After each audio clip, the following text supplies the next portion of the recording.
Welcome to my workshop, such as it is. Very small. I've now finished installing the DRO on the mill. I'll just quickly show you what I've had to do. I had units up there, and it's attached to the side of the mill.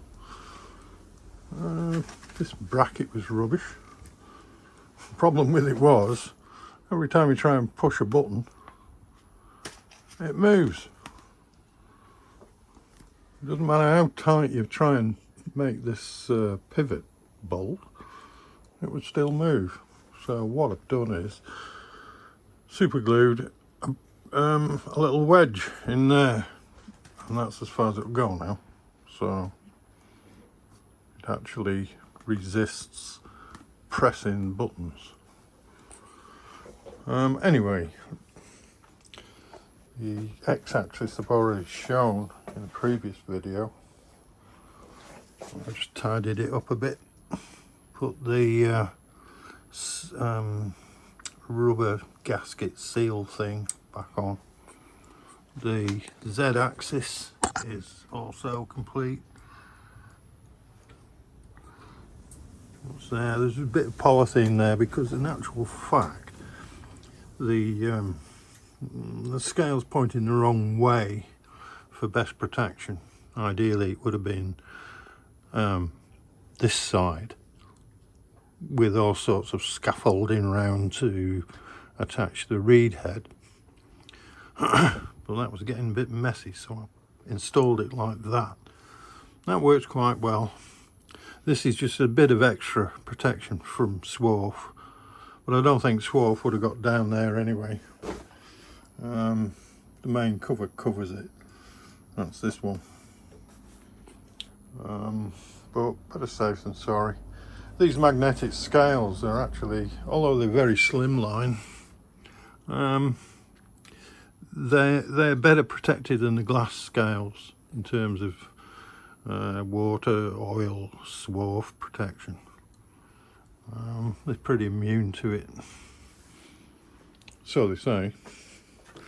The Y scale is the same. It's protected by this, so I'll keep an eye on it, see if anything collects there. I had to do a lot of cable management. That's it going around the back. On the back of the unit, it's all cable tied up, so safety starts with good cable management. I think that's pretty good. So I can show you around my workshop as well. It's the smallest workshop ever. And it's amazing how much stuff you can get into it. So I'll start down this corner. Under there is a diesel heater. Got to be comfortable. In winter there's no heating in here, and that produces quite dry heat. And it's great. Vents outside through that.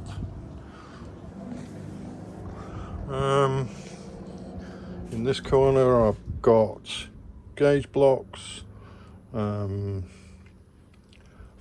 collets, metric ones, ER32 collets, ER40 collets, and in this drawer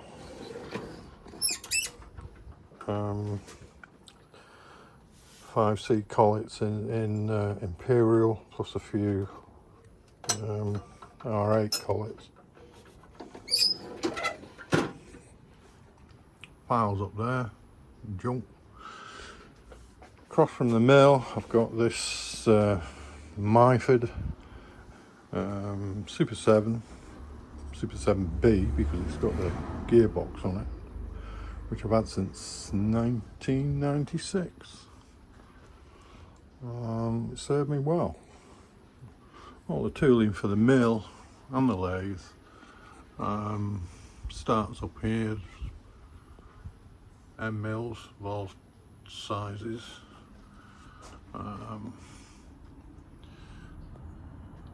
Morse taper 2 attachments for the tailstock. drills, more drills, more drills, more drills, and more drills. Tools I've made include ball turning attachment,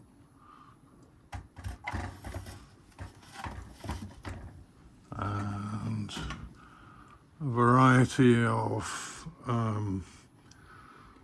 knurling tools, different sorts, and boring bars in these blocks. There was blocks go on this rear tool post, so all that lot attaches to the rear tool post. Lathe tools. That's an old black 1/2 inch chuck. Back to the mill. That's an old black 5/8 chuck. Not cheap these days. Some of the lathe tooling's over here as well, so I've got a series of chucks. Got a 5C chuck up there, self-centering 4-jaw, independent 4-jaw, 6-jaw, and 3 4-inch 3-jaw chucks. One of them's there. And various R8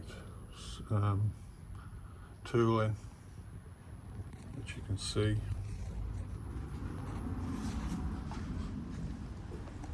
Metrology stuff is in this cupboard. So I've got micrometers, combination sets. You can see what there is there. 3 sets of 1, 2, 3 blocks. That's a George H. Thomas dividing head, and I also made an attachment which goes on the lathe headstock, and that hides in there. Not really use it much, to be honest. And all sorts of other junk, including Swiss files and reamers. Well, another set of reamers there.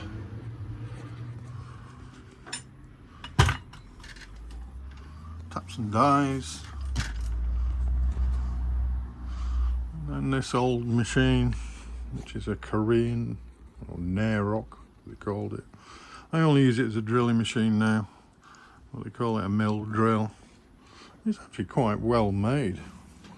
Very old. You can see by the dials, very nicely finished. And there's an angle vise here, so I can drill angle holes. And my recently built diamond grinder. At the moment that's sat on there because I've got nowhere else to put it, basically. And there's little bits and pieces in various multi-drawer cabinets, which are stuffed in every possible corner. And there's some electronic stuff I do, so all that lot's over there. That takes up that corner. Both of these machines use 3-phase motors with inverters, Mitsubishi inverters. One of them's hidden in here. The one for the lathe is hidden at the back. Oh, that's a Freequal, not a Mitsubishi. Okay, whatever. Grinding stuff.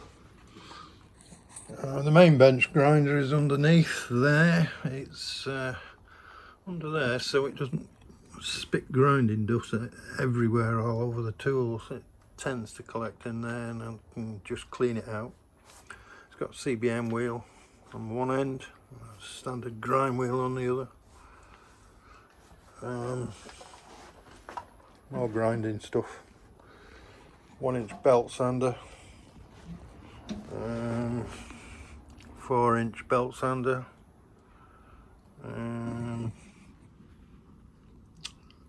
recent purchase, that drill sharpening grinder thing. That works really well. That's well worth getting. stuff down there. There's a arbor press. That's an attachment I made for the mill, which I'm not sure will fit now that I've put that DRO on. But that's a diamond cup wheel, and in combination with a vertical slide off the mill, which I mount on the table, a sort of DIY tool grinder. It works well enough. Oh, I almost forgot. Right down there on the end is my compressed air supply. And here are my collection of fasteners, mostly metric.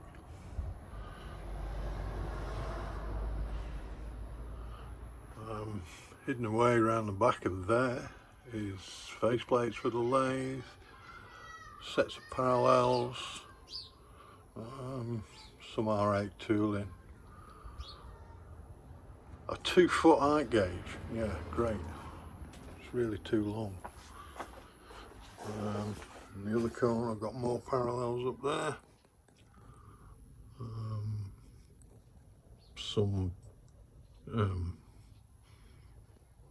Some more tooling. There's the slitting saws, for example. Machinist jacks.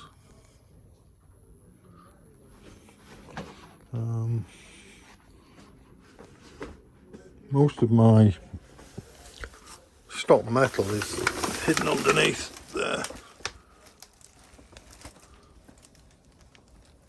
That's the stuff I use day to day. And yet more stuff in here. It's full of silver steel, all sorts of stuff. That weighs a ton now. And lots more tooling in this ancient chest of drawers.